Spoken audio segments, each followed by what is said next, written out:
Welcome to the Build Business Acumen podcast, where we deliver practical knowledge and powerful guidance.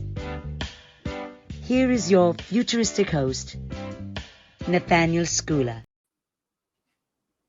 Well, I am very privileged today to be joined by Nelly Shein, and we are going to be talking about women in the workplace. And we all know businesses are doing much more than they've ever done before to support employee well-being and obviously foster inclusion. But clearly this critical work is spreading them very thin and going mostly unrewarded. And finally, it's actually increasingly important to women leaders that they work for companies that prioritize flexibility, employee well-being, diversity, equity, and inclusion. And from what we know, if companies don't act and they actually don't take action around these important topics, they risk losing not only their current women leaders, but also the next generation of women leaders, because they are far less tolerant than men, actually, when it comes to these sorts of issues. So thank you, Nelly. What do you think on this? Oh, thank you, Nathaniel, for having me. Yes, it turns out that I have a lot of thoughts, actually. I haven't really looked into this before, even though, of course, I am a woman. I have been a CEO, so there would have been enough reasons for me to do so, but I haven't. But I can say 20 years ago, I was then one of the few women, female CEOs. And if you look at the figures, 2% back then were females.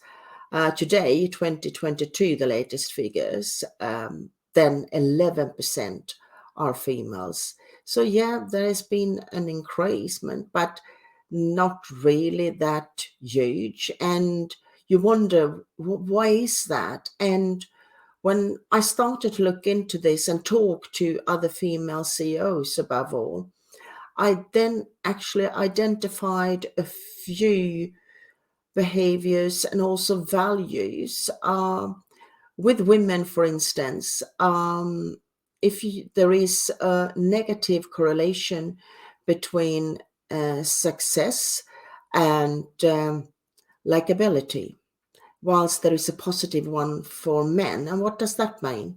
Well, it means that if somebody says, "Peter, what a good presentation you had," Peter, he will then say, "Oh, did you think?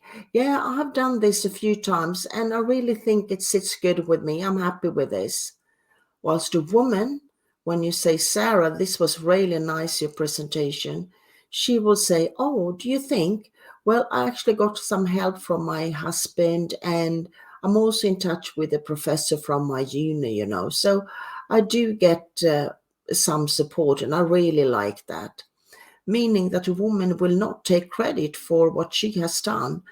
And those values are following her further and further in her career, unless she's not made aware of that.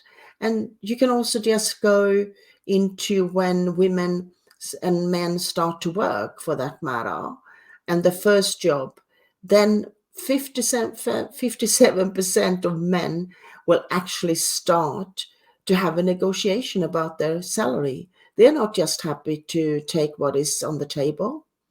Whilst women, there are only 7% of them who will negotiate their salaries. So that is, and there are heaps and heaps of those values that are in the foundation that is really govern how many women we will have in the future. Yeah, I mean, I think when it comes down to that, I mean, looking at STEM careers, clearly they need more women to, they need to have a drive to actually recruit more women within the STEM sector workforce. And according to some figures from the UK, using data from the Office for National Statistics Labour Force, they actually, the percentage of women STEM employees increased from 21% in 2016 to 24% in 2019. But it does obviously differ for specific disciplines. Engineering professionals, interestingly enough, ranked the lowest, with 10% women engineers in 2019, and science professionals with a much higher, with 46%. So I think that yes, the pipeline to employment is broken, but I think the pipeline actually and promotion around education is also an important factor to consider, because men are not to blame within this.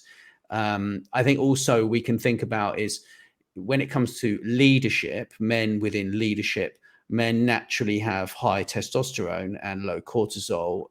Leaders, very, very good leaders seem to have this great balance between high testosterone, low cortisol, and they can handle leading, right? Obviously, there are females who are great at leading. I'm not saying that there aren't, but actually, when you look at nature and the body, and this is what it is. So what do you think, Nelly?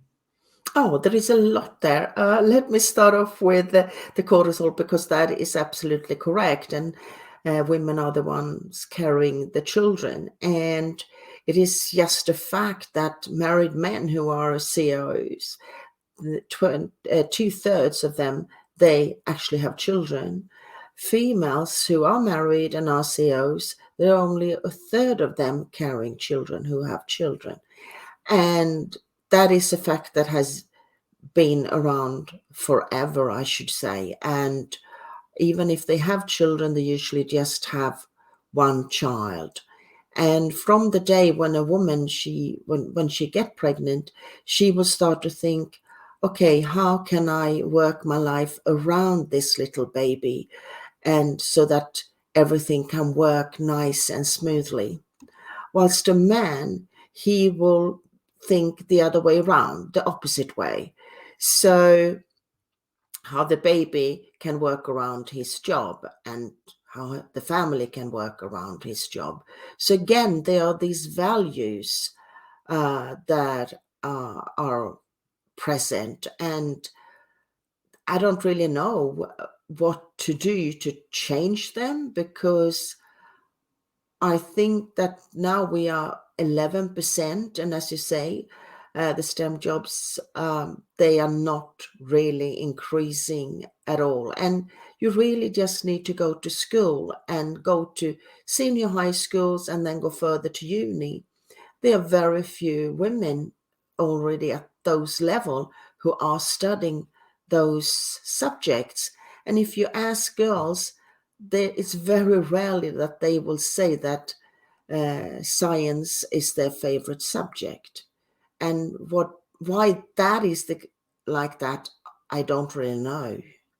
Yeah, it's certainly very, very interesting, the whole thing. And I mean, young women are certainly even more ambitious, and they place a higher premium on working in equitable, supportive, and inclusive workplaces. And they're watching a lot of senior leaders actually leave for better opportunities, and they are prepared to do the same. So I think flexibility was a very, very big part of what I took away from what you're saying, because obviously if a female and a male needs to work around their children, then obviously working from home is a must. So during the pandemic, that pushed everybody towards that, and I think that those are big reasons for people to actually work for specific companies and actually work from home and have a more of a flexible approach to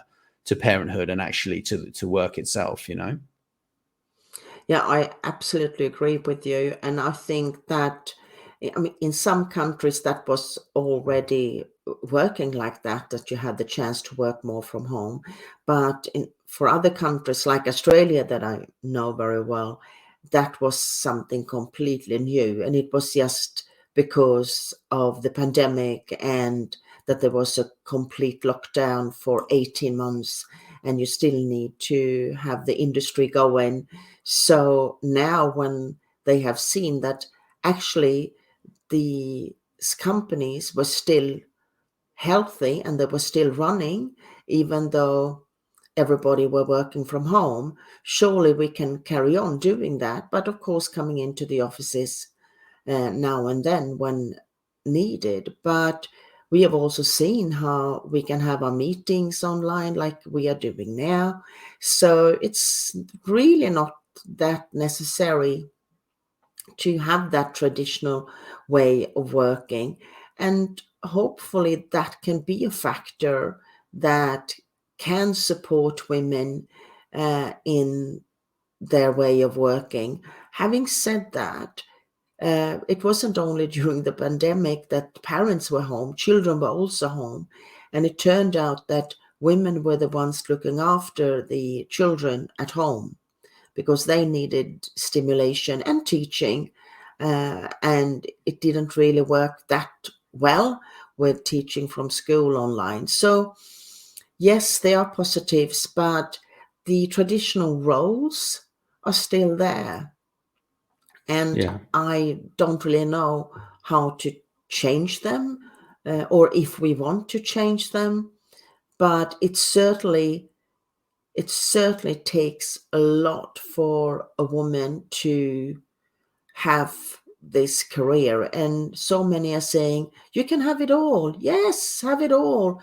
You can have a man, you can have 3 children, you can be the CEO, and you can be the yoga leader. Yeah, you can have all of that, but you are the one that is going to be burnt out. And I'm sure the reason that we see so many women, because there are a lot more women being burnt out than men, that is because they are not only carrying one job, they are carrying 3 jobs. And something's got to give. Simple as that. Absolutely. Absolutely. Yeah. It's interesting. I mean, what I found when I looked into this is also, the remote option of working is great. 1 in 10 women wants to work mostly on site, actually, according to McKinsey. And many women point to remote and hybrid work options as one of their top reasons for joining or staying in an organization.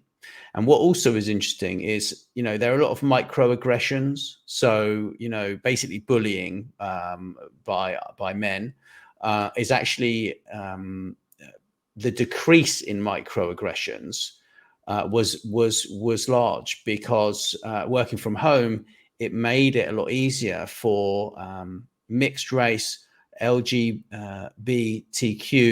and women with disabilities to actually have a better work environment, which is interesting. But I think, from where I'm sitting, I think managers need to encourage more respectful behavior was one of the things that I sort of took away from my study into this. Mm. I think it's very, very interesting what you're bringing up. I was meant to start off with actually interesting news when we started, but it left my mind. However, when we decided that we're going to have this topic today, and when I was reading Sydney Morning Herald, it was actually, it took 200 years as of today to get the first female CEO for a large shopping center to become, that is a woman. 200 years. Coles have been around for 200 years, and there's never been a female for a very large store. But today it happened when we are having our program. I thought that was quite nice to mention that there are actually progress and it is happening. Wow. That's interesting, isn't it? It's I think it's the main thing is really tracking this move as well, because without tracking anything, you don't kind of really have a focus on it. And there are lots of sort of surveys that are occurring. And I think this is a very interesting topic. We're going to see how this progresses over the next few decades, because it's not going to happen quickly. I mean, nothing really happens quickly in this space. But I think the main thing from where I was sort of looking at it, it's like women should be able to get these jobs and do these things if they want to.